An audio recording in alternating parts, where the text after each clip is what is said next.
traditional mechanisms as trade unions, community organizations, and new electoral formations, Americans have struggled with historically similar but far weaker institutions. Even though the momentums of social forces are markedly different, comparisons nevertheless enlightened this historical moment. What are the features of the Indignados movement in Spain? And how does the American Occupy experience align or differ? What factors lend motion to the student movements in Britain and most recently in Quebec, but inhibit an American student counterpart? To what degree is the Wisconsin experience similar to and different from the labor and electoral responses in Germany, France, and the Netherlands? Open University welcomes historian William A. Pelz to demystify the contours of this diverse and global movement to expand the economic and political democracy in our world today. A Chicago native and a lifelong White Sox fan, Bill is a historian and specialist in European and comparative labor history. His books include Karl Marx, A World to Win, Against Capitalism, The European Left on the March, The Spartacus Bund and the German Working Class Movement, and Wilhelm Liebknecht and German Social Democracy.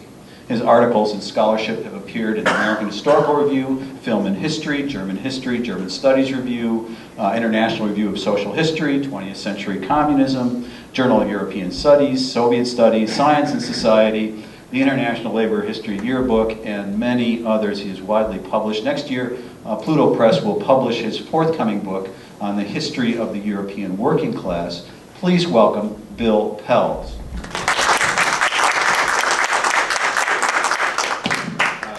Thank you very much. I'm glad to see people here, particularly that there's so many young people here. That's always very encouraging. And I also think that the heart of my talk has already been revealed. When Europeans are really upset, they go on strike.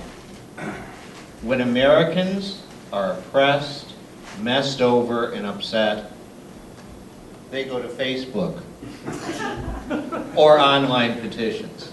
That, in a nutshell, is the thesis of my talk.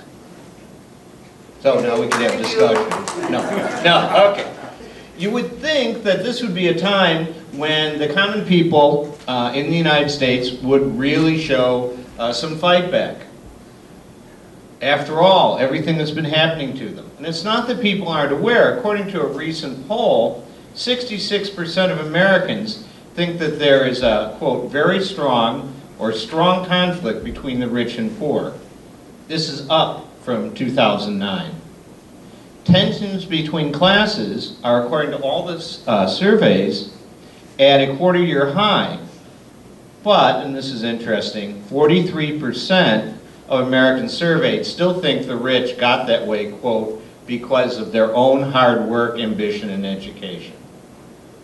Put differently, Britain's Guardian Weekly says the U.S. economy is now 3 times as big as it was in the early 1970s, yet the average working person receives not a dime of that productivity increase. I could go on and cite these various studies to show how bad things are, but I don't think I have to. I think people understand that it's a situation objectively where the American common people, for lack of a better word, broadly said, the American working class, has really seen their lifestyle, their conditions, their wages, their opportunities repressed as not for a long time. I won't say never, but not for a long time. Now, what I want to do is look at a few struggles that have happened, such as Wisconsin and the Occupy movement, and compare and contrast them with sort of similar things that have happened in Europe. And time doesn't allow me to go into all the details, but let's just take Wisconsin for a moment. In Wisconsin, you've seen a pro-labor struggle that led to thousands of people occupying the state capitol in Madison, demonstrations with six-figure attendance, and a successful recall of the right-wing governor, Scott Walker. People who never protested before in their life took to the streets to protest against these right-wing policies. Massive resistance to the Republican attack on collective bargaining. And the result? In the end, all that was on offer was retreads from the Democratic Party, with the result that Scott Walker wins the recall election heavily, including with, according to Thursday's Financial Times, 37% of paid-up union members voting to keep Walker. Now, this is obviously an indication of something terribly, terribly wrong in terms of American strategies for resistance.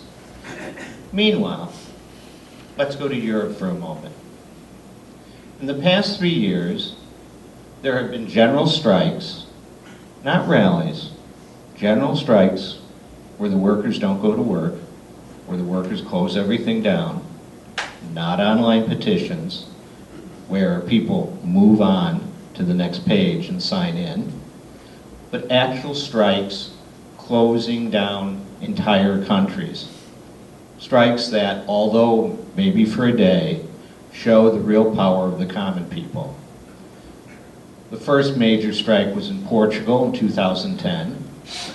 In the past 3 years, however, there's been general strikes in the Czech Republic, Cyprus, Ireland, Belgium, twice in France, and also twice in Italy.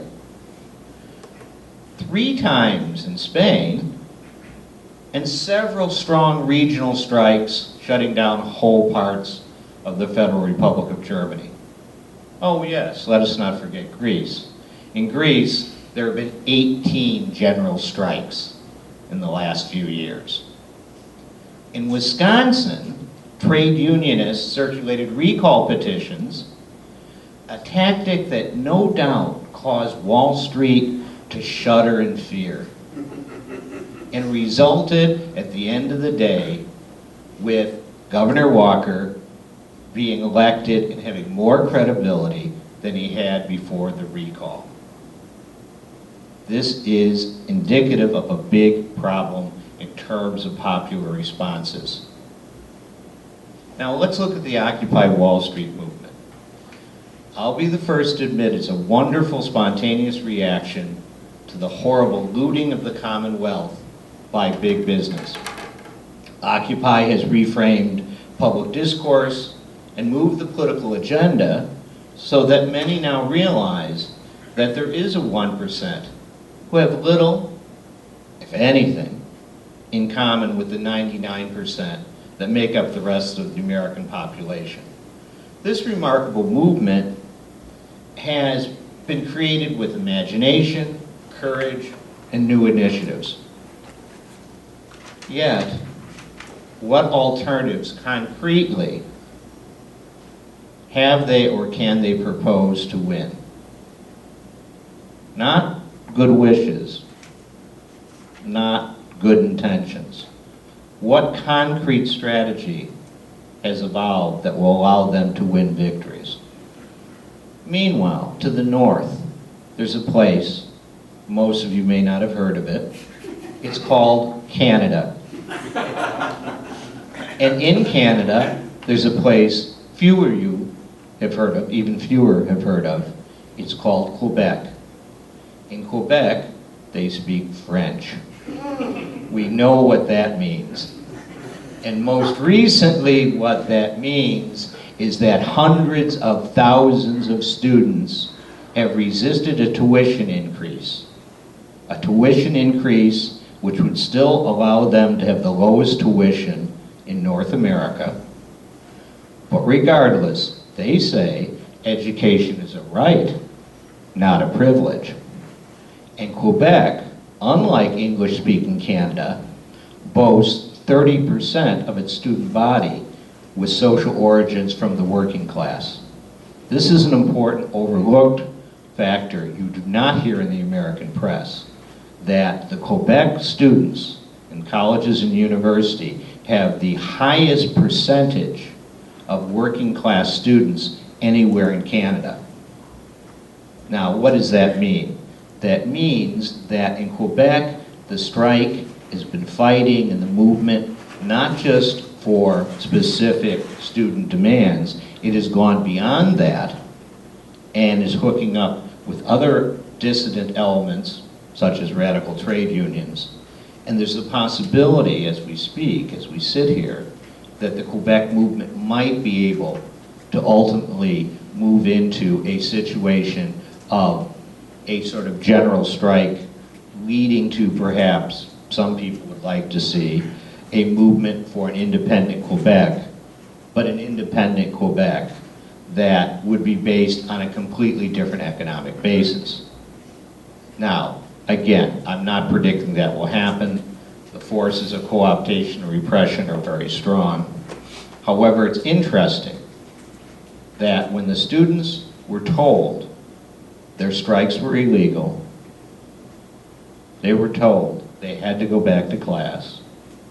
They were told they could only have demonstrations of a very small symbolic nature, so-called Bill 73, which was passed, 78, sorry. The result was massive demonstrations by non-students with pots and pans and so on, protesting against the bill. They pulled in larger numbers. So the point I'm getting at here is even nearby, even within North America, there are examples of people going beyond just waiting for elections, because the Quebec students were told by every single major political party, oh well, maybe you're right, wait to the next election. And they said no, which is very, very interesting. They refused to play by the rules of the game. But let's look at France, where people have played by the rules of the game. In France, you had a situation where a reformist, moderate, socialist party member has been elected president. I'm not talking about a radical, certainly not talking about a revolutionary. He's not even from the left wing of the Socialist Party. But the popular pressure is such that he has already taken away one of Sarkozy's major symbolic reforms, which was to raise the retirement age from 60 to 62. Imagine that, expecting people to work till they're 62. And he's reversed it, and now the retirement age has been put back to 60. Now, his campaign pledge, where we'll see whether or not he carries it out, is a 75% tax on millionaires. Compare that with what we hear from the Democrats and the Republicans, where they're arguing over this or that little percentage. Should people be forced to pay more than 15% on capital gains, et cetera, et cetera. But when defeated in Wisconsin, the leaders of the Wisconsin movement, I saw them on TV the night of the defeat, said, direct quote from most of them, but we think Obama can still carry Wisconsin in November. Again, notice the sort of difference. What else is going on in France by way of comparison? I mentioned that Hollande, the new president, Francois, is not very radical. To the left of him is a coalition of left-wing parties called the Front de Gauche, or the Left Front. And they were able to win about 1 out of 9 votes in the presidential election. And instead of saying, well, that's nice, and we've done our symbolic thing, it's time for Jeopardy, it's time for Facebook, they're contesting the parliamentary elections. Now, are they going to just go for low-hanging fruit so they can get themselves some comfortable seats? No doubt some are. But the leader of the Front de Gauche is running head-to-head directly against the head of the right-wing neo-fascist National Front in her territory.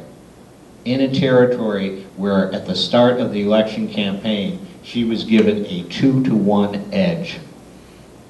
And he is fighting her by going into immigrant communities, ghettos, union halls, and saying, this witch, his word, this monster, represents capital, doesn't represent you. This is not the sort of campaigning that you typically see from American politicians. You have to understand, like in the United States, someone who's a former senator, as he is, someone who led a political coalition that got 1 out of 9 votes, etc., he was entitled to a, quote, safe seat. He could have just been put up somewhere in a red section of central France, could have gotten the seat without campaigning, you know, been returned to Parliament, got a limousine, etc., etc. But no, he's putting his political career on the line, as are many other members of the front, directly going into right-wing areas to win back the deluded workers who've been voting for the National Front. Okay. Now, again, Wisconsin. Well, when asked what went wrong, the various leaders of the Democratic Party on television, and I'm getting this from the Democratic Party channel, you know, MSNBC, right? So this isn't a hostile source. They all said things like, we don't know what went wrong. We don't understand it. And we hope we do better in November. No change of strategy, no nothing. So on the one hand, you've got a really inspiring Occupy movement, which really doesn't have any strategy, although one might develop, one hopes. You have tremendously weak and compromised trade unions in the United States who have been so long convinced that they have to be moderate and not be political and not be radical that they can't even deliver their own membership in elections that are directly related to union issues. And you constantly have the fact that social movements in the United States are delivered to the dust heap of the Democratic Party. They're fed to the Democratic Party. So no matter what your issue, right, gay issues, student issues, economic issues, the bottom line is somebody says, oh well, we have to be practical because if a Republican gets elected president, they might put somebody horrible on the Supreme Court. Don't forget, when Eisenhower beat Adlai Stevenson, he put Earl Warren on the Supreme Court, and we haven't recovered yet. So, the fact is, there's always an excuse. There's always an excuse to support the Democratic Party. But it's deeper than that. As Frederick Engels said, the problem is, and he said this in 1852, that there are certain people, and unfortunately political activists in the United States tend to be among them, who are victims of a certain terminal disease. And this disease he called parliamentary cretinism. He says it's an incurable disease and an ailment which causes the unfortunate victims with the lofty conviction that the whole world, its history and its future, are directed and determined by the majority of votes of just that representative institution that has the honor of having them as a member. And I think that is a huge, huge problem, that people are so incredibly attuned to this parliamentary cretinism. If you can't get it elected as a Democrat, it doesn't count. And there's a whole history of this I won't go into, about how the Democratic Party was the death knell for the populist movement, for the progressive movement, for the Socialist Party, for the Communist Party, for the anti-war movement against Vietnam in the 60s, et cetera, et cetera. But I wanted to throw out some ideas about why there are such big differences between the United States and Western Europe. And what is it? I mean, why do the common people take to the streets in Paris, Rome, Athens, and Berlin, while in the United States people are much more likely to be satisfied with online petitions in the hope the president gets reelected? My first thought is that Europe has some level of what can be called class consciousness. That is to say, Europeans are often aware, at least dimly, of where they fit in the social hierarchical pyramid of society. If they're sleeping under a bridge, Europeans do not tell pollsters they're lower middle class. They understand they're not. If you're working for somebody else and you're barely getting by on your wages, they don't call themselves middle class. Right? They have much more understanding of basic things. And they're more oriented towards work. That's why France pushed through a 35-hour work week under the last socialist administration. Because they understand how work takes up so much of one's human existence. Meanwhile, Americans are much more likely to be dominated by consumer consciousness. They care less about their working conditions, or think less about their working conditions, and think more about what they can buy at Walmart. And that's a big difference. That's a big difference. If you ask Americans, they all think they're middle class, except the very rich, who often say they're upper middle class, and the very poor, who sometimes think they're lower middle class. The other thing is, Europe, the second point, unions in Europe possess the awareness that politics doesn't end when an election is over or a contract's been signed. They mobilize and educate their members. They bring their members out onto the streets. Now in the United States, our unions are by and large business unions who act as a sort of insurance company, a service provider for people who are in that union. So I'm in the American Federation of Teachers, and my only real contact with my union is when I get these things in the mail telling me I can get a better interest rate on an AFL-CIO MasterCard. This is not exactly like a huge call to arms. Now, sometimes, to be fair, they offer me a Visa card. So, a third point. Americans who demonstratively live in an undemocratic constitutional republic continue to think they live in a democracy. The fact is that the political system, which privileges small states that dominate the US Senate, has an indirect election for president, maintains single-member districts with first-past-the-post laws that favor the two parties of capital, restricts ballot access for new or so-called minor parties, allows unlimited spending by big business on political campaigns, eliminates millions from the voter rolls for minor drug crimes, makes voting inconvenient by usually having elections on, say, a Tuesday, which is a work day, rather than on a weekend like the Europeans do, is not democratic at all.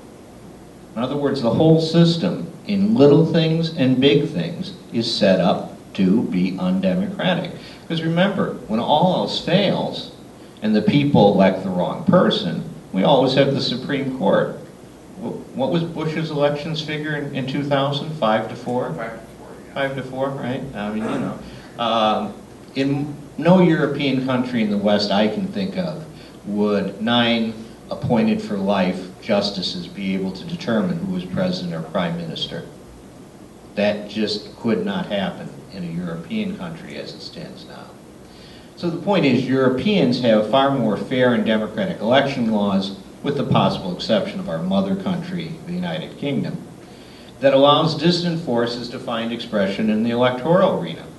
The United States has 2 parties, both parties of capital.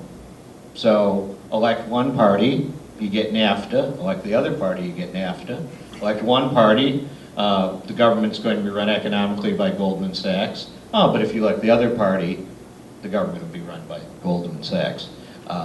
Elect one party and you get war in West Asia, but if you elect the other party, you get war in West Asia.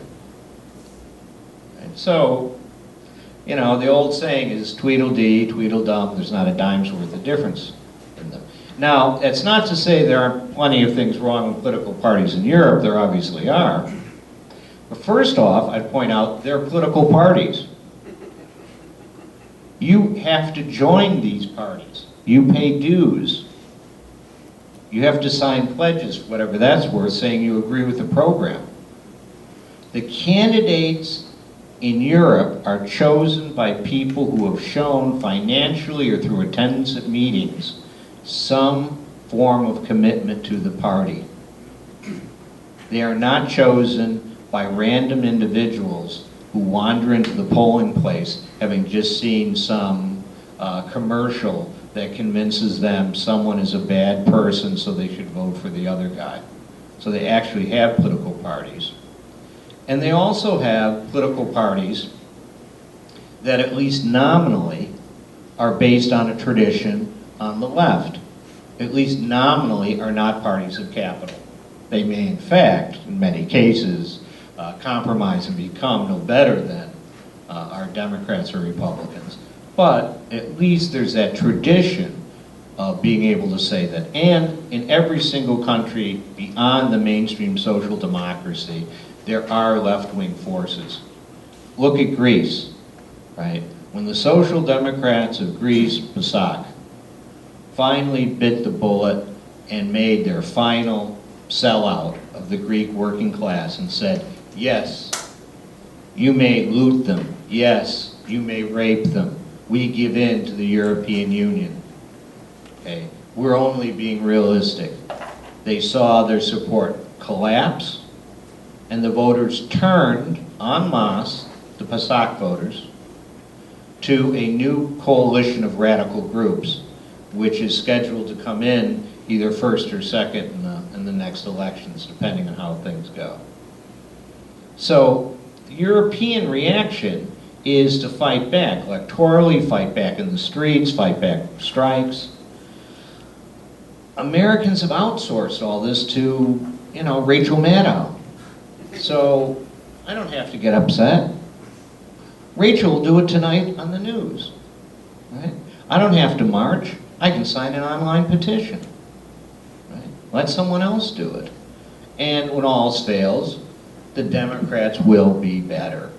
The Democrats are going to do it for us. But here's the problem. The problem isn't so much turning to the Democrats. That seems reasonable if we'd never tried it before, even though we've been trying it for several hundred years, it seems.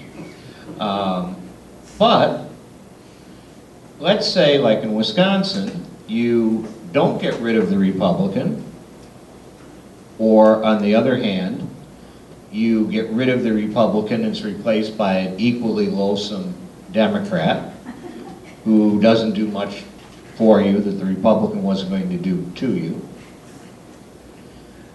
There is no plan B. I would argue in European struggles there is a plan B.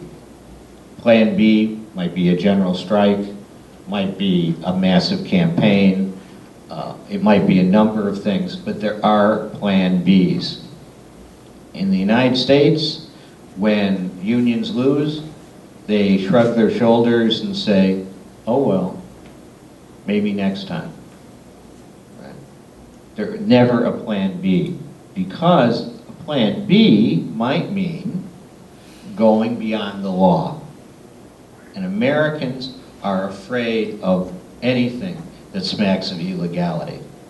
Right? The safest way to prevent a factory from being occupied in the United States is surrounding it by grass and putting signs up that say, keep off the grass. Because that would mean the workers would have no way into the plant to occupy it. In all seriousness, I mean, when workers get really angry, one of the things that happen, for example, in France and Germany, is you have factory occupations. You even have boss snappings, where the workers won't leave management, go home. They say, no, you're going to stay and talk to us till we say you can go home. I mean, they let them have food in and so on, and go to the bathroom, but I mean, these things would just be sort of unthinkable in the United States. Those are plan Bs. They may not always work, They may not always be good ideas, but they try something else. As even the old Bible says, without vision, the people are lost. And I would say in the United States, that's one of the problems. There is no vision.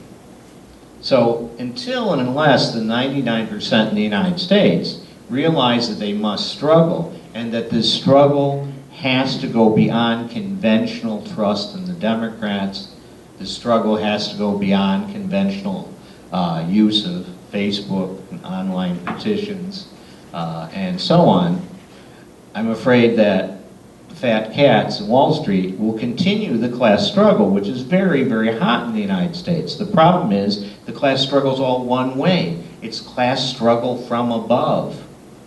There's no class struggle pushing back from below. That is the problem. It's not that there isn't class struggle in the United States. It's going on like gangbusters, but it's going on completely top down.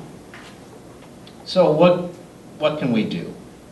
Well, I say, first of all, we have to realize what our problems are. We can't have illusions in the two-party system. Yet, on the other hand, we can't think that groups like Occupy or anarchist formations who say there's no need for elected leaders and so on, that they're just magically come up with a solution either. What we need is some sort of development of a long-term democratic strategy for change, where you have a vision of radical change that will create alliances with trade unions, immigrants, minority groups, women's organizations, gay and lesbian organizations, et cetera, et cetera, et cetera. In other words, all sorts of people who are being marginalized. Now, this whole presentation, this whole analysis I've given may prove to be too pessimistic. The people may prove me wrong in the United States, and I hope they do, but I fear they won't. So on that happy, cheerful, optimistic note, I'll turn things over to you young folks for comments and questions.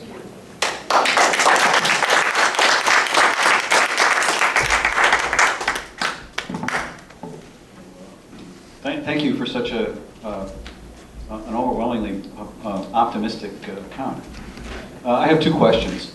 One is about the American context.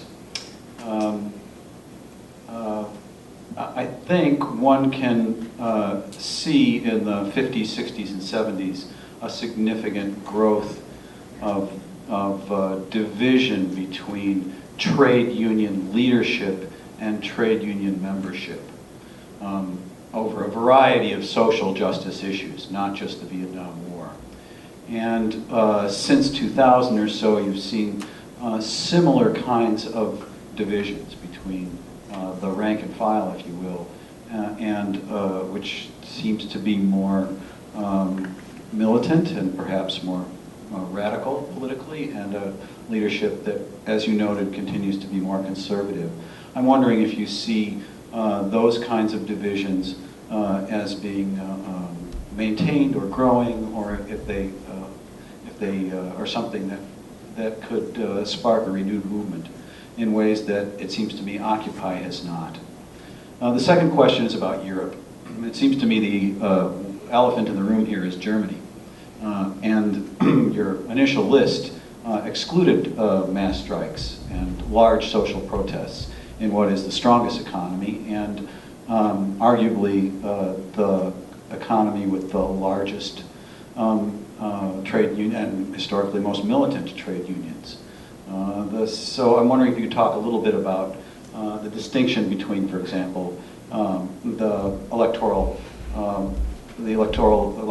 in the Netherlands and France as opposed to that in Germany. And the second European elephant in the room, it seems to me, is Turkey, where social movements are repressed. And I'm wondering if there's a relationship between what's going on in Europe and indeed in the Middle East and Turkey, if you know something about that. Thanks. Okay, I'll need another 45 minutes here. No. First of all, in terms of the trade union movement, the thing is, we have to remember that just because there's a trade union doesn't mean it's going to function always the same in every context. American trade unions are notoriously bureaucratic and undemocratic, and it is specifically targeted by government legislation to make them so. Okay, so no strike pledges, et cetera, the use of the National Labor Relations Board, the way even the closed shop, which of course in the short run one has to defend, it means you have trade unions where basically the majority of the membership is there not out of any political commitment or not under any understanding. They just happen to wander into getting a job that's unionized. And so they're a very passive base. So often what you have is a situation where the unions don't do any education. So that gap between the leadership and the rank and file in the United States continues to grow. Now there's a similar gap, of course, in Europe. The difference is, in Europe, the rank and file and the leadership are much closer together in terms of economics, in terms of sociology. Many, many worker leaders in Europe are actually from the working class. They're not attorneys, right? Which makes a difference. And sometimes there's structural differences. Like France, for example, they don't have the closed shop. They don't have dues checkoff. So if I'm your shop steward and you're all members of a union in France, say the CGT, the Communist Affiliated Union, one of the things you can do to show your displeasure, and you regularly do as individuals, is refuse to pay dues until I deal with some complaint you have, right? Because I've got to go around and ask for the money. The company doesn't take the money and give it to me. So when the company takes the money out of your check and gives it to you, well, that of course means the trade union leaders can, be pretty indifferent, pretty indifferent. Even in Germany, where there's more likely to have dues checkoff, they also have much more trade union education, much more attempt to educate the membership. So typically, for example, in Germany, for instance, you have research departments who come up with not only research for negotiations, but also, I guess, what we'd call political education or propaganda for the rank and file. And they're typically working class intellectuals who've gone to the university. And the stuff they put out is usually more or less Marxist type stuff that they put out to the rank and file, because they understand that if the rank and file is passive, then they're not going to be any good if a crunch comes, right? Because if a crunch comes, they need to call people out. They've got to make sure people will go out, right? They can't just order them out and expect it to work. Now, in terms of, I hope that answers a little bit that part of the question. Now, in terms of Germany, Germany is getting more and more restless, but its economy has been strong. It's the strongest economy in the EU, and it could well be a question, people are speculating, of from the periphery to the center. That as these things spread throughout the European Union, one way or another, they're ultimately going to hit Germany. And if it hits Germany, that sort of changes the whole momentum of everything. Because remember, they used to say that, well, it's fine and good for Portugal, they'd say with a sneer, to have these labor problems, to have these mass movements. But they're not like the two key countries of Europe. The two key countries of Europe in the EU are Germany and France. Well, France has fallen or is in the process of falling in terms of this austerity program, right? The Socialist Party is not only pledged against austerity, more importantly, again, so they trust them, because the front de gauche is on their left, it's going to be very, very hard for them to move away from a growth movement. So there's now tremendous pressure on the Merkel government, which keeps losing regional elections. The standard political parties in Germany are in somewhat of trouble. For the first time in a German province, a ethnically based party, the Danes, won seats in a parliament. And much more importantly, you have this sort of I don't have any friends, but I'm on Facebook a lot, and I don't like the government monitoring it party, the Pirates, who are getting like 8-9% of votes in these various parliamentary elections, the local level, and that's another indication of the system coming apart. Remember, Germany, like France, these are all multi-party systems. We're not talking about they're just two parties. You could very easily see a situation where the two parties, in some future situation in Germany as well, suffer the fate of Greece, even though I don't foresee it in the next couple of years. Right? Now, in terms of Turkey, Turkey is sort of the elephant they don't want to talk about in the room because it's not officially part of the European Union. There's been a lot of repression there, particularly towards the trade union movement. But Turkey is a vital part of the European Union in terms of the number of workers they supply to particularly German industry and their importance as a trade partner. Now, there's a big question too, given how militant the Turkish labor movement is, how long can the government keep it under wraps? And that immediately is a spark that jumps to Berlin. In other words, if Ahmed goes on strike in Istanbul, he's probably got a cousin named Ali who's working at Daimler-Benz outside Stuttgart because the connections are so great, right? I mean, Berlin is the second largest Turkish city in the world now. The national favorite lunch food for Germans across the board is the kebab. So, I mean, those economies have, and cultures have grown closer together. So it was a question of how long this repression can conceivably last. I mean, it's possible to say for sure.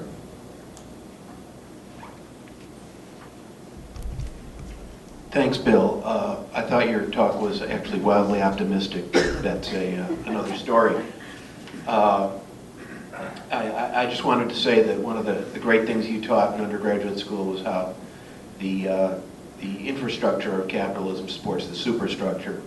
And when you talk about Americans' cultural tendencies under oppression, there's no question in my mind that the culture of revolution is not only not supported here, it's been eliminated. Capitalism's done a great job of subverting the culture, steering the culture such that there can't be any protest. There was a famous man whose name I can't remember, who was one of the great scholars of propaganda, and he said that the most powerful tool of the oppressors is the mind of the oppressed, which I think applies very much to this country. And some of the material I've been listening to recently compares our economic system to the biological system of parasitism. And what it likes to point out is that the most effective, smartest, and most rapacious parasites are the ones that subvert the neurosystem or the endocrine system or the chemical signal system of cells in the host to convince the host that nothing's wrong, that actually that everything's right and healthy. You also taught us in school what our political forebears of 100 years ago, the anarcho-syndicalists, used to say about voting. There were three sayings that come to mind. The first one was that if voting changed anything, it would be illegal. The second one, that don't vote, it only encourages them.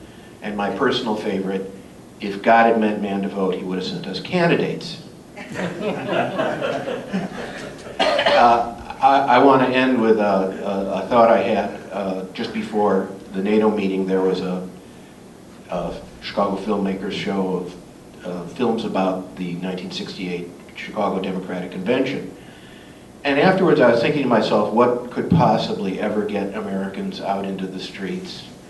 And then it hit me. Not for any of the good reasons, not because they're angry or they want to change anything, but I think the coming climactic and economic disasters are going to create rolling blackouts, and that's probably the only thing that can get Americans out into the streets when their electronic devices of entertainment no longer work. And I guess then it's our job to try and provide some leadership, at least telling them what they can do with their time besides sitting in front of their electronic devices. So I wanted to thank you again for your talk. I'd like to thank you for your comment, but you overlooked one thing that we should consider. If you want to see Americans willing to take the law in their own hands, overstepping borders, and insisting on their rights, all you have to do is look at various college football riots. Because when it's a question of football, then they will fight with the police, go beyond the normal limits, be self-activated human beings. Why only football is a different question, of course, but...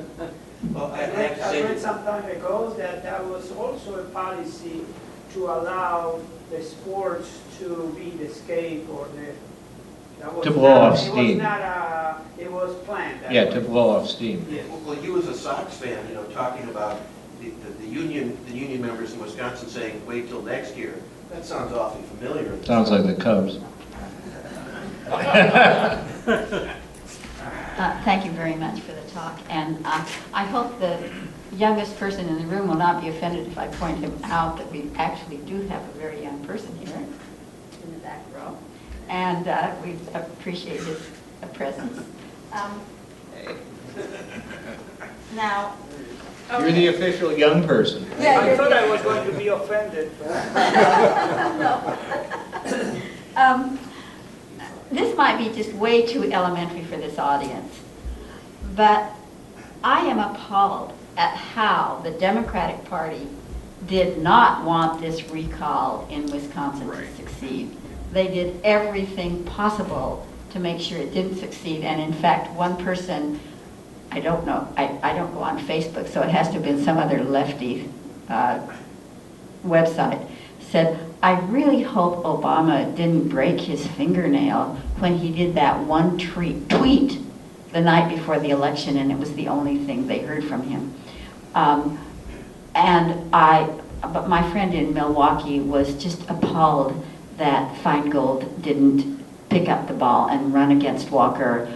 That to me is the only kind of how come in the whole thing. Barrett was a really weak candidate.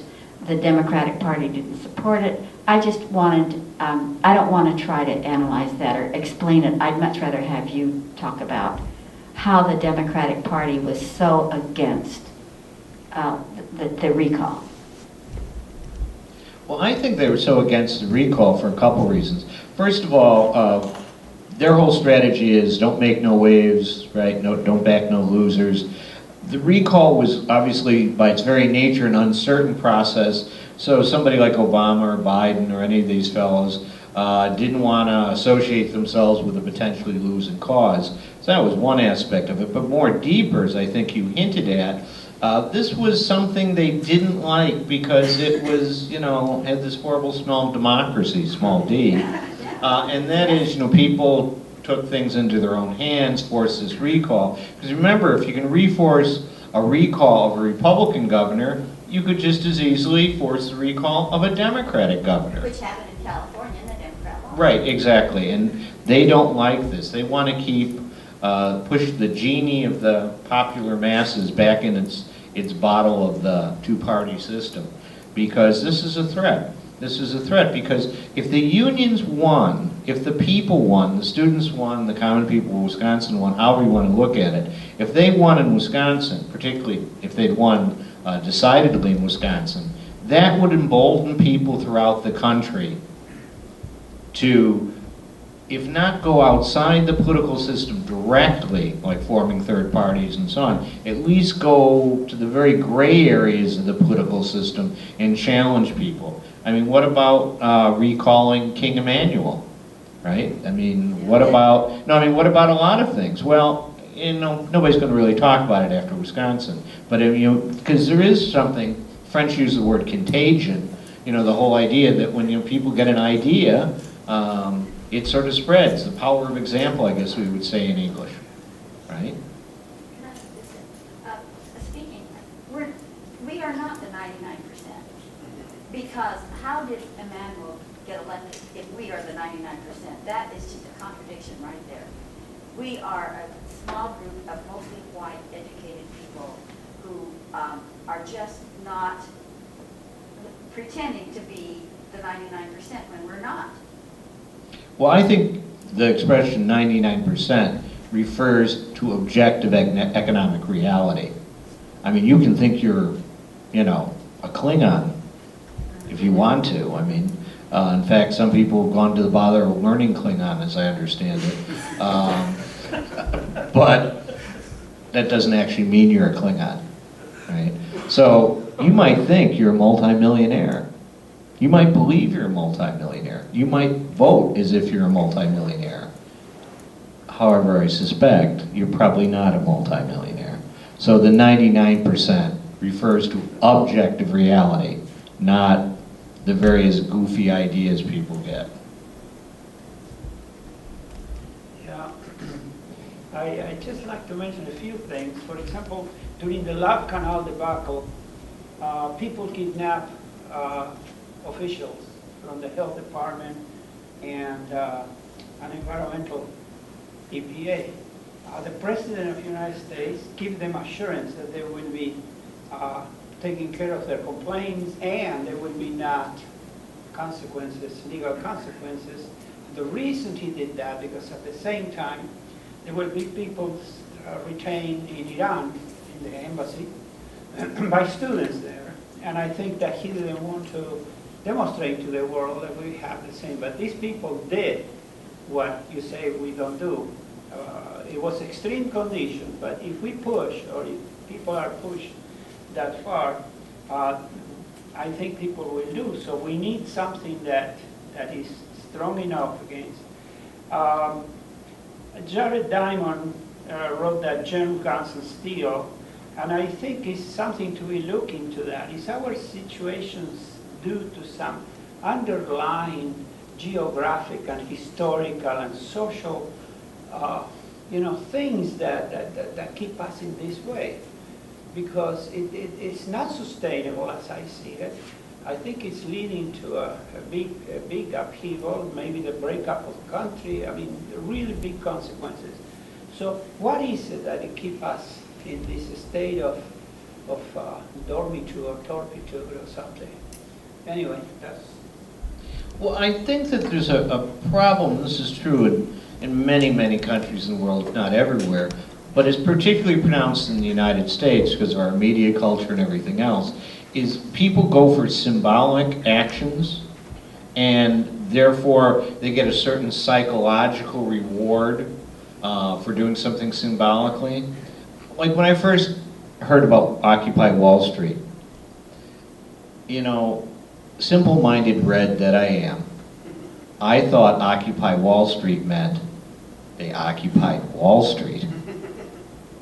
I didn't realize for a few seconds, no, they went and had a demonstration in a park. There's a difference between occupying Wall Street, in other words, going in to those banks and sitting down, refusing to move, trying to shut down the doors so people can't get in and out, whatever. I mean, I'm not giving advice on, tactics here. To actually try to close down, say, Goldman Sachs, or close down Chase, JP Morgan Chase, to actually shut them down. That's different than a symbolic action where you say, well, I'm going to find a park and I'm going to play the drums until the system reforms itself. And I think that this is a problem. We often go for symbolic rather than actual practical actions. So for example, the Flint sit-down strike, it took place in Flint in the auto factories. It didn't take place in Ann Arbor at the student center, right? In other words, it wasn't symbolic, it was actual. They actually had the auto factory, right? They actually occupied it. And they still do that on a modest level on occasion in Europe. They occupy the means of production, a factory or something, and this is something, except for the Goose Island example of a few years ago, which is almost unheard of these days in the United States. So I think there's too much emphasis on symbolic actions as opposed to actions that might actually have a concrete effect. And I mean, let's face it, I mean, you can get arrested and pepper sprayed for playing your drums in a park. If you're gonna get arrested and pepper sprayed, why don't you do it for trying to close down JP Morgan Chase, right? Thank you, Bill. It's always a pleasure to see you. I have a multi-parted questions and statements. I'm curious as to whether it was a Facebook lie or did Iceland peacefully rewrite their constitution, nationalize their banks, tell Holland, Britain, the World Bank, and the IMF to fly a kite, in other words? And in regard to borrow from John Perkins, this predatory capitalism that has run rampant through the institutions that were designed to be the opposite, such as the World Bank and the IMF,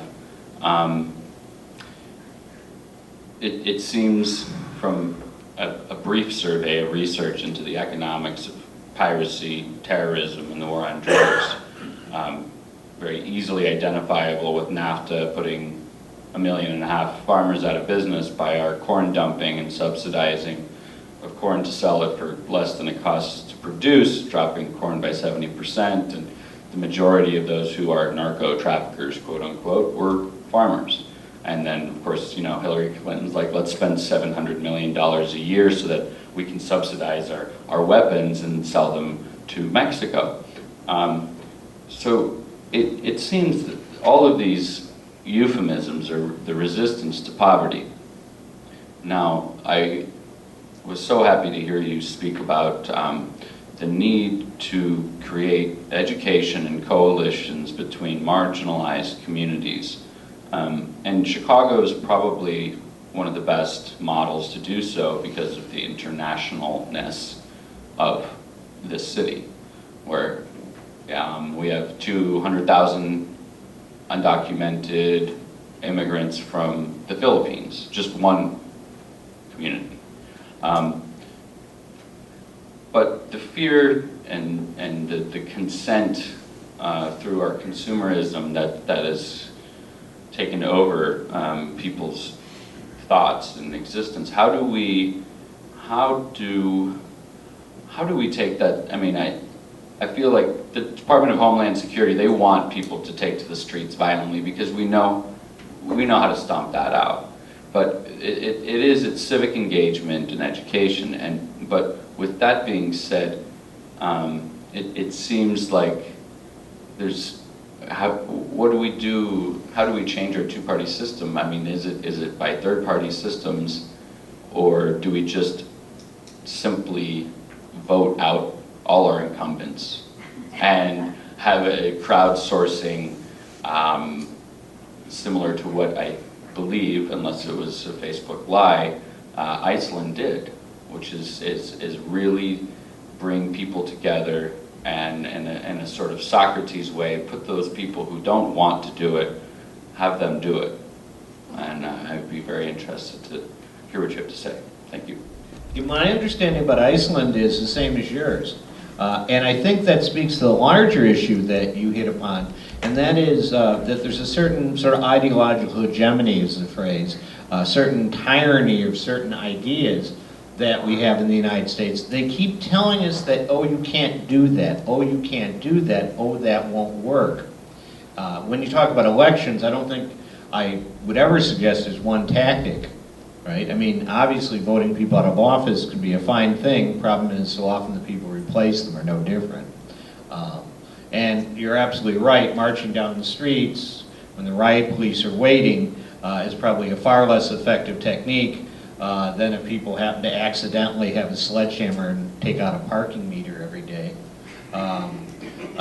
You want to privatize parking meters? We'll give you privatized parking meters. Not that I would ever suggest that on film. But that would be something that, you know, could be done that would have a direct effect, material aid to the working class and against the Rahm Emanuel, you know, junta, you know, that sort of thing. But there are certain ideas. You just can't do this. You can't default on your loans. You can't seize foreign properties. Well, as the French would say, to that, Argentina was, as you know, is going to be the poorest country in the Western Hemisphere. You can read this in all the business magazines from 10, 15 years ago, because when they defaulted on their loans, their economy was going to collapse. Guess what? It didn't. Their economy is growing at a rate of 7-8% a year, right? Now, what have they done? They've just nationalized a European oil company, a Spanish oil company, and people are screaming and yelling, saying, "You can't do that," right?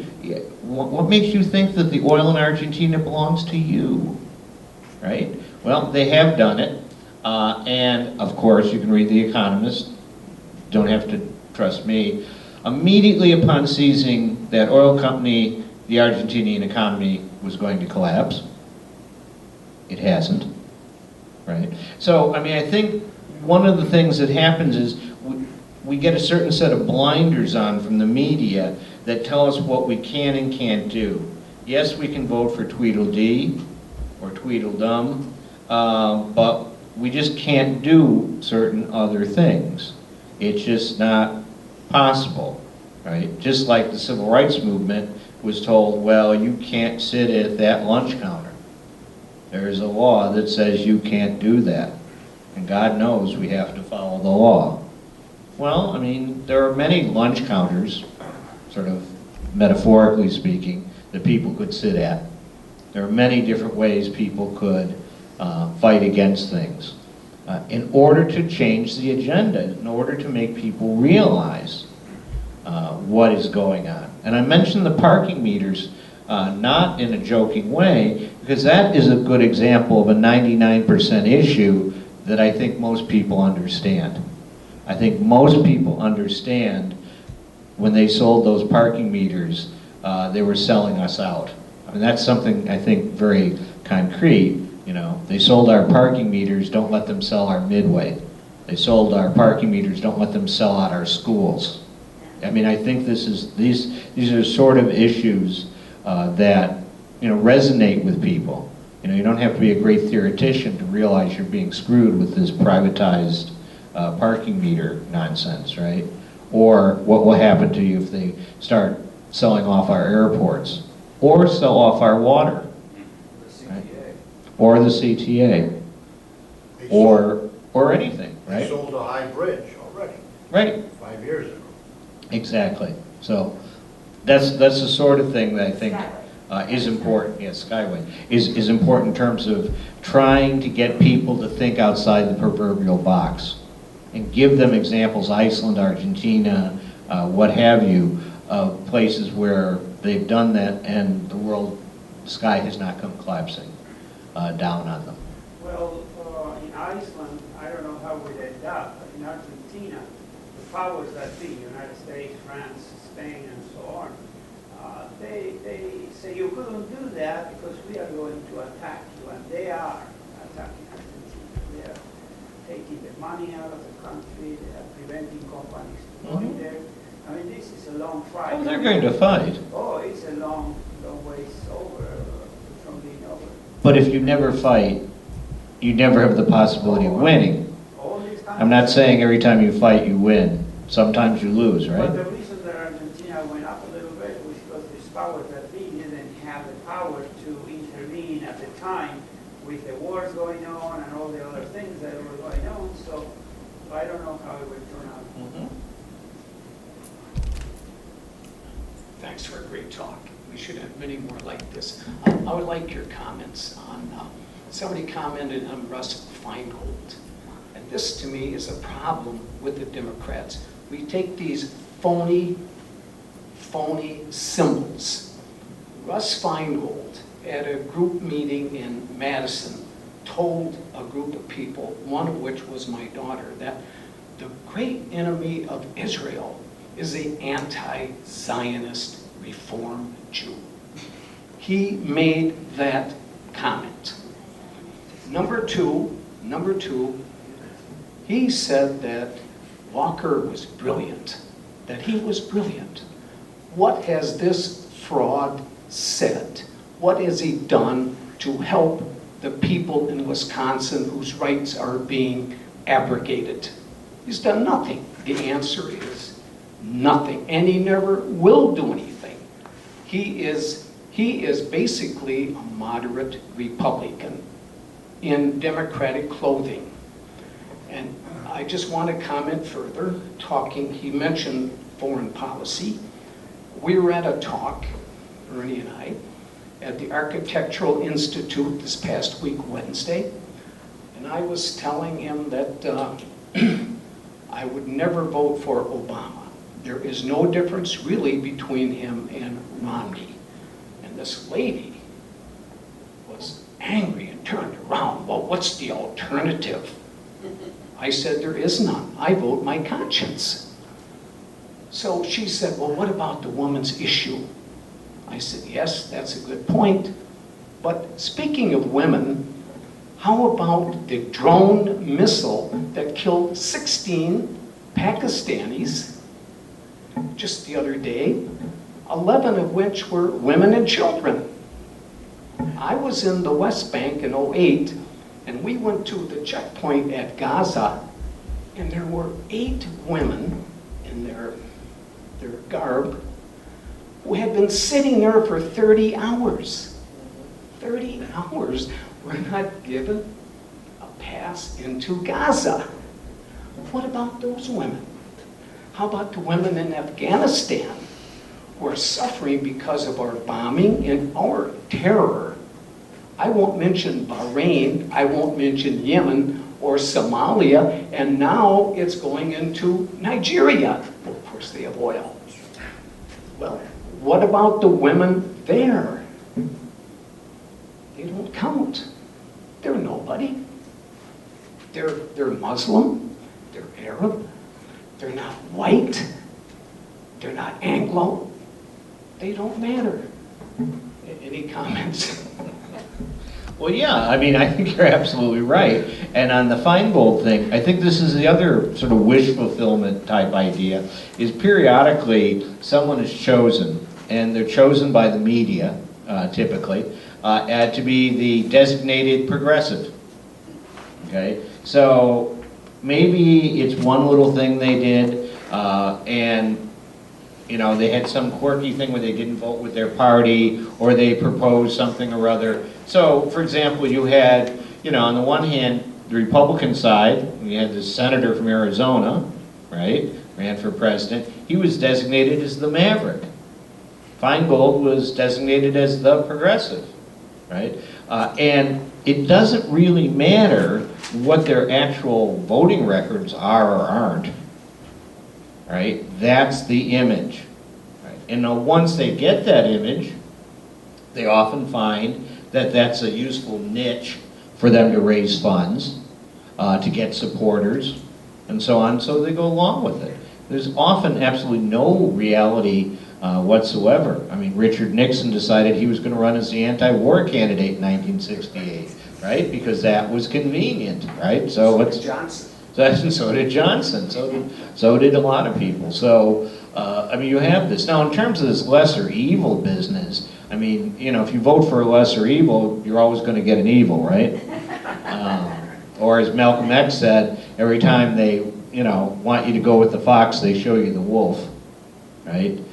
Or to give you a historical example, because I'm trained as a historian, very interesting. You should go back to the New York Times archives.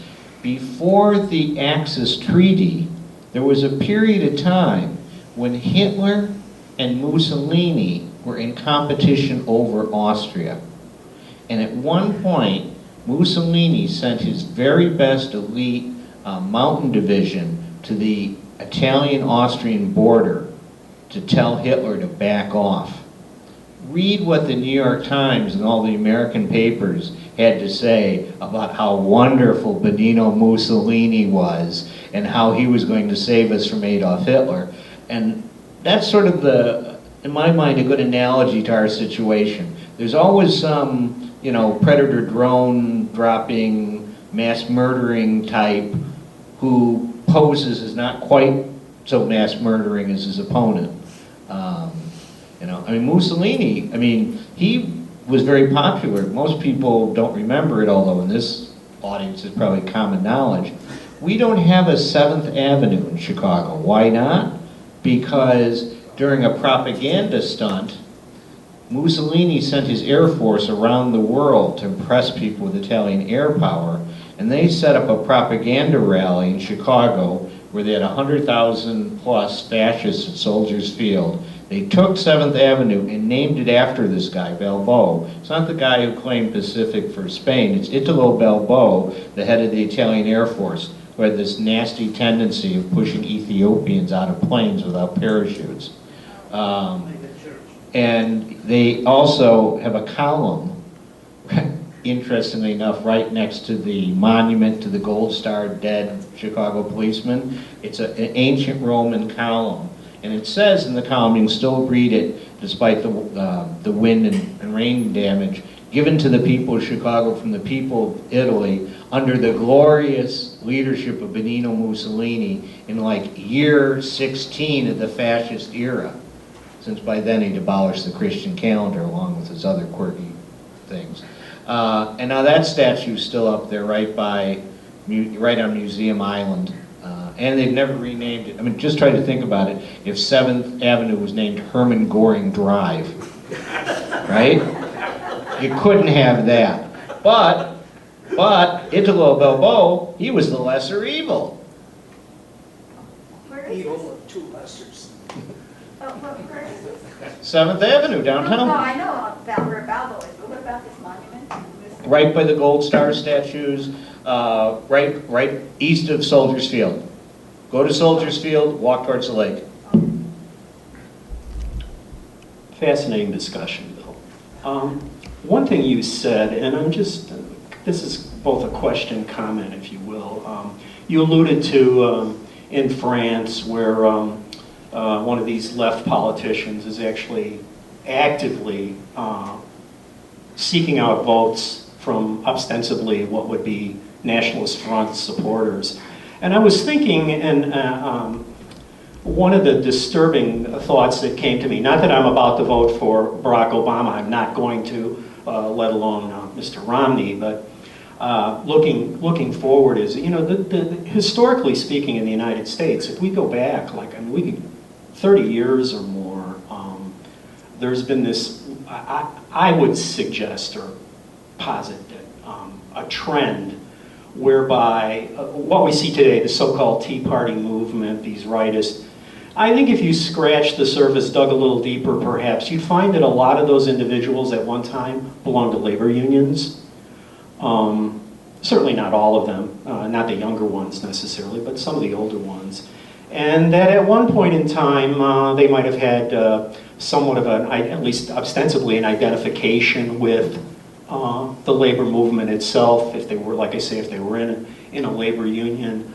But what's happened is this populism thing has grabbed them for whatever it's worth. You know, I mean, the corporate media is this nonstop noise machine that, you know, throws out a lot of things. The guns, God, gay thing, which has got people mightily confused. But the point, the question here I have is that is there any mechanism, do you see anything at all remotely going forward where we could, I mean, I would say those being, the we meaning progressives / lefties, Marxist, socialist, anarchist, whatever, have any kind of potential, organizationally speaking, to try to reach out to some of these individuals that, you know, we've kind of, this is something that has bothered me for some time, kind of written off a whole lot of individuals who obviously are on the wrong side of the political spectrum, but weren't necessarily always there. And we kind of ignore that at our own peril. Insofar as going forward, I'm quite certain that, you know, for all of our hopes and whatever you want to call it, with regards to like the Occupy movement. There is this threat, this danger that's lurking there, you know, on the periphery, on the right.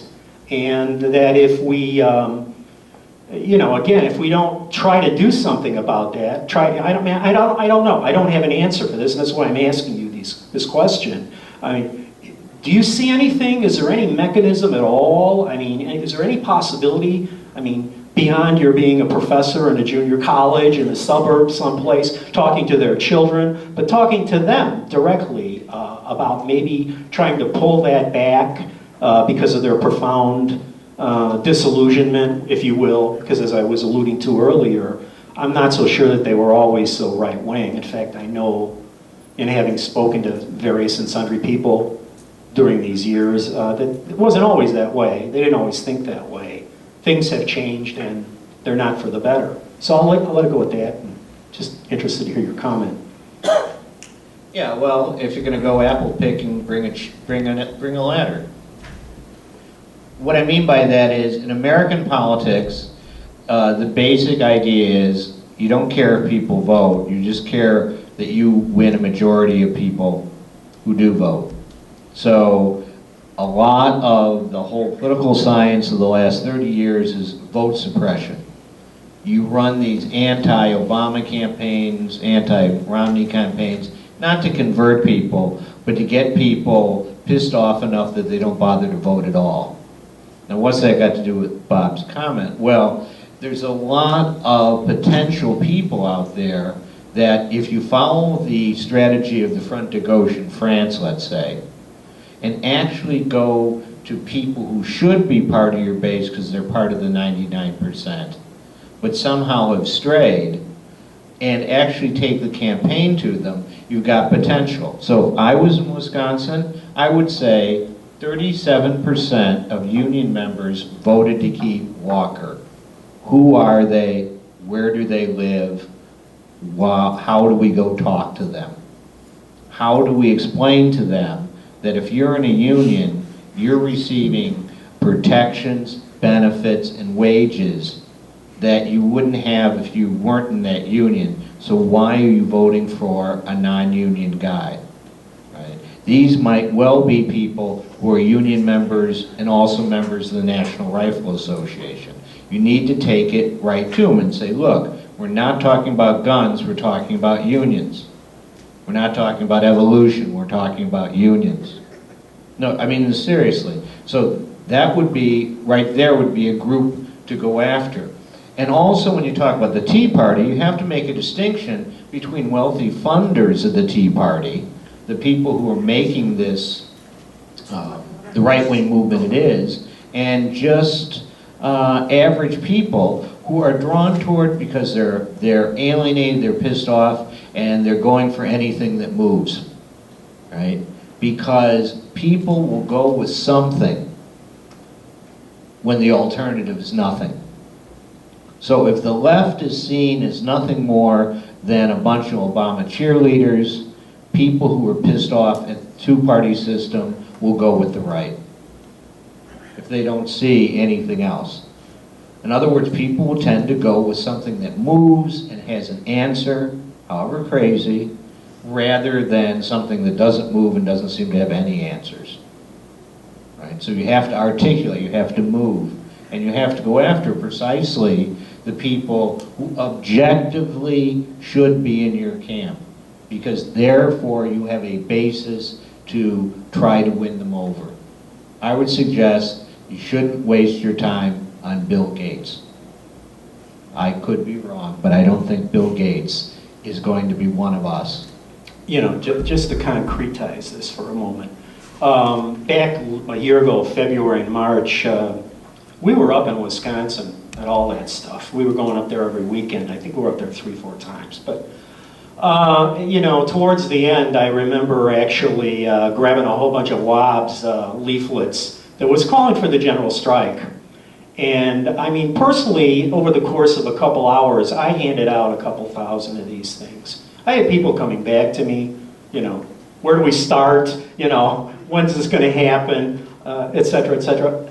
out of maybe 2,000 handouts, I think I got stick from like 2 or 3 people, which told me that, like, as far as the rank and file, the people who were out there marching, probably many of them public employees, husbands, wives thereof, whatever, sympathizers, they were ready, in spite of what people might say. There just was an utter and total failure, if you will, of any kind of leadership. The union hierarchy, along with, of course, our friends in the Democratic Party, already had, the fix was already in. You know, they were going to deflect that energy into the electoral scam that we witnessed last week. But that's my point, you know, and my question.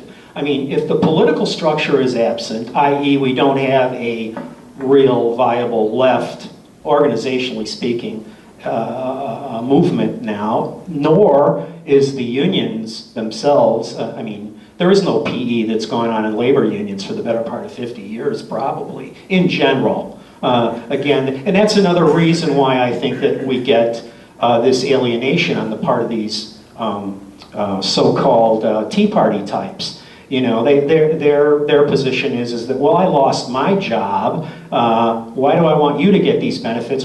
So the labor movement itself has got to look in the mirror and ask itself a question here, I think, as far as, you know, how can we reach a broader base of people, try to win on issues that affect people that go beyond just our local, you know, and our membership. That's what I'm getting at. I mean, is there anything there that we can do? Well, I think we should be creative, and I mean, I think Europe gives us some signposts. I mean, for example, calling very simply for full employment.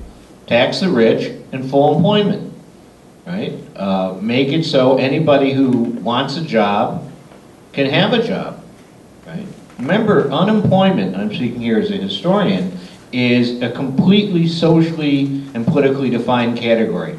Historically, humanity has gone through centuries and centuries where, yes, there were some people who didn't work because of physical disability, they became monks or nuns or something, but, you know, most everybody worked. And, you know, if you had more people working on a farm, it meant every member of that farm family had a little less work to do, share work. Right? I mean, so the idea that there are only so many jobs and there have to be unemployment, I mean, that's a capitalist idea we should reject. And I think that telling people we want full employment, and we're not talking about full employment meaning 6% unemployed, we want everyone who wants a job to get a job. Yes, we're against welfare too, because we want every able-bodied person who wants a job to get a job. That's something I think would cut across those Tea Party things. Right? And what about your rich sponsors? You know, do they want you to have a job? Are they willing to pay higher taxes? Right? Look at the roads, look at the bridges, look at the crumbling schools. There's lots of work to be done. Right? Lots of jobs that need to be created. Okay. Well, earlier on you were talking about how Americans don't go out on the streets, but it looks like there's some possibility that the teachers in Chicago may be going out on strike in the near future. Thank God. What do we do? Yes. Bring pots and pans or what the rest of it? And for that matter, 4th of July is coming up and people are going out for completely passive celebrations, but if they're out there, what can we do to do something with human bodies out there celebrating something else? Anyway, if you could address whatever minor possibilities there may be in those. Well, I think anytime you're going to have a large number of people out, it'd be good if people could attempt some sort of political education. Bob was talking about passing out flyers in Wisconsin, some sort of just really basic political education. Now, the Chicago Teachers Union is a very unique situation because they have a fairly progressive union leadership who, unlike other unions, might welcome, I can't guarantee that, but might welcome outsiders coming and helping, you know, unite and expand their struggle. And so, for example, if there is a teacher strike, as it seems likely, I think one of the things we could do as, you know, individuals and so on, is contact like local teachers we know and so on, the local, you know, school, you know, talk to the teachers there and say, are you going to pick the school? Would you like to come speak at a neighborhood coffee I'm setting up so that my neighbors know why you're on strike?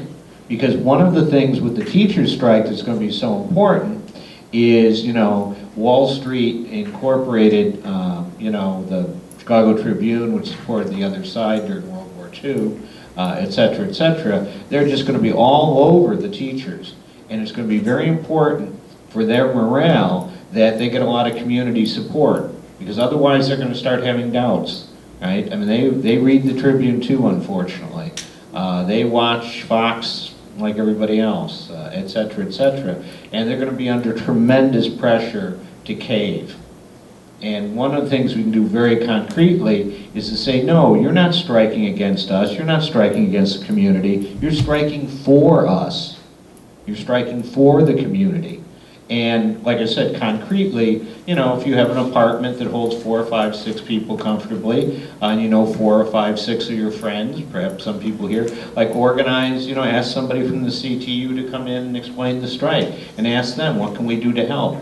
Do you have flyers we can pass out?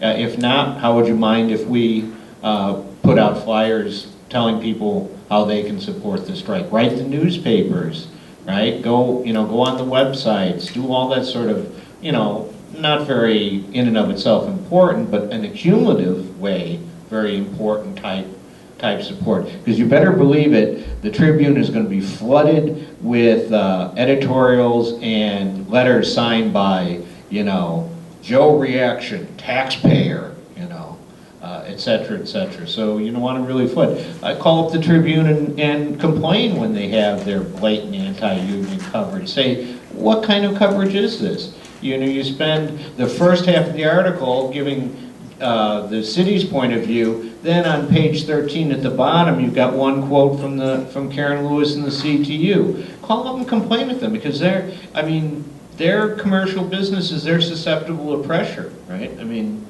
you know, hold them accountable, right? And just in general, you know, if you see that, I'm not encouraging anybody to smoke, but if you smoke, you see a Chicago Tribune, you know, you understand. You know, you should always dispose of smoking materials in an appropriate way, and the Chicago Tribune box seems to me probably appropriate. They lost a couple hundred boxes after running anti-union editorials. You'd be surprised at how quickly they might modify their terms, right? Their boxes. Right? Direct action gets the day. Bill, NPR is just as bad. Oh, They yeah. had Brizard. You mean petroleum radio? You're talking about National Petroleum Radio, sponsored by ExxonMobil? It's Brizard. It's Emmanuel explaining the board's position. Of course. They're all the same. Yeah, they're sponsored by GE. Oh, You're not up on it? I don't know which. That's not the right initials. Yeah, but And also, Bill, are you aware of 4.5? See? which There one? is a perfect example of not knowing the union issue. 4.5 was passed in 1995, which stripped the union of its bargaining rights. Right. That, Couldn't okay, I know what negotiate you're referring to now. over curriculum. The main issues, the only issue that was left was negotiating over wages. Right. Everything else taken away. But that is not discussed. Even in the union, Karen Lewis doesn't discuss it. Why don't they do that? Well, I don't know why the union doesn't do it, but going back to what I was saying, there's no reason why we couldn't discuss it. For instance. Well, I have worked in a union, in 2 different unions, and it's no room in there. And it was no protection to the workers. It was corruption to the point that jeopardized big fires in big buildings. I was a supervisor of electricity on big buildings, and the union was in cahoots with not to spend a few dollars in fixing dangerous situations, then situations where the workers could get electrocuted, and this was continued. And if I protested too much, there was a cahoots with the city of Chicago Department of Inspections of Electrical Inspection. So how this is a profound problem because this is not new, it's going on. And how do people, probably my question was going on, could it be that the rank and file union members in Wisconsin, they were fed up with their unions, that they were not listened to. And they say, oh, you want us, we are not going to support you.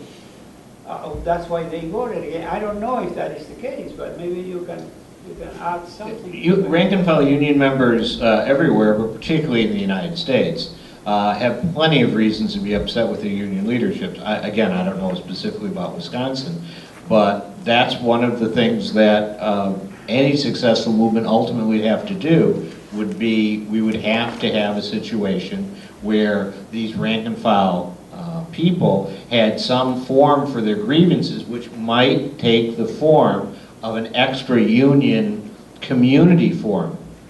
Right? In other words, there's no law that prevents union members from coming to a meeting with non-union members and discussing issues, and maybe that could be a way to getting around things. I know I'm in an American Federation of Teachers, no strike pledge union, can't talk about what the negotiations are, et cetera, et cetera.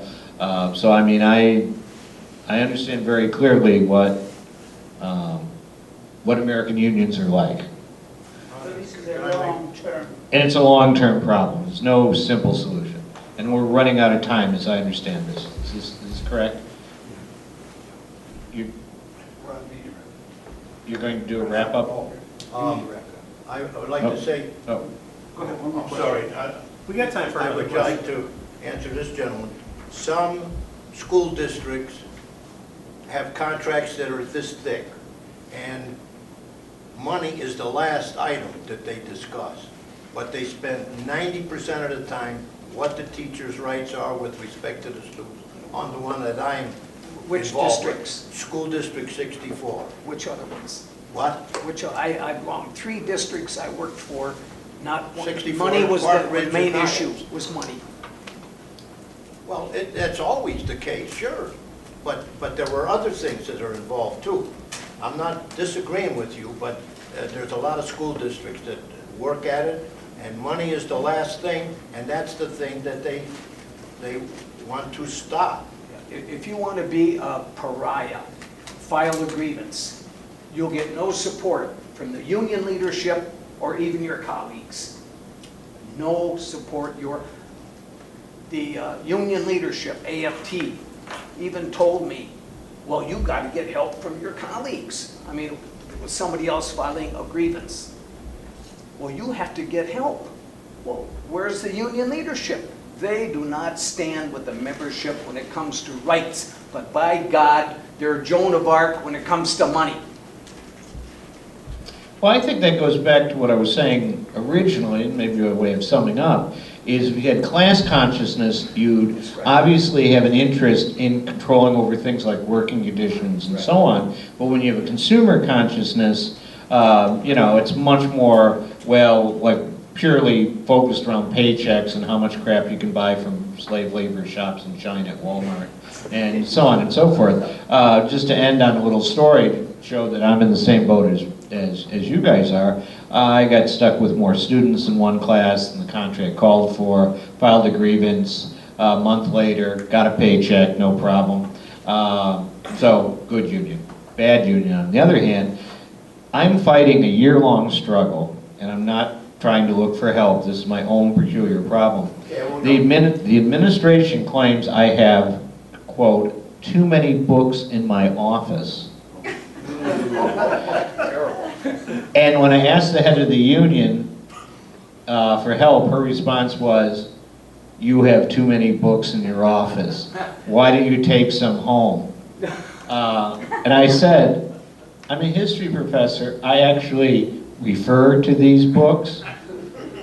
And after a blank moment, she said, well, you could give them to the library. Now, the fact that they are trying to dictate how many books you can have in your office is obviously an example of the way they try to control, not how many, they don't care how many books I have in my office. What they care about is trying to enforce conformity. If I'll give in on the books, I'll give in on intellectual freedom is the thought. Anyhow, it's been a fascinating discussion, and I'd like to have a big hand for the audience, which asked wonderful questions.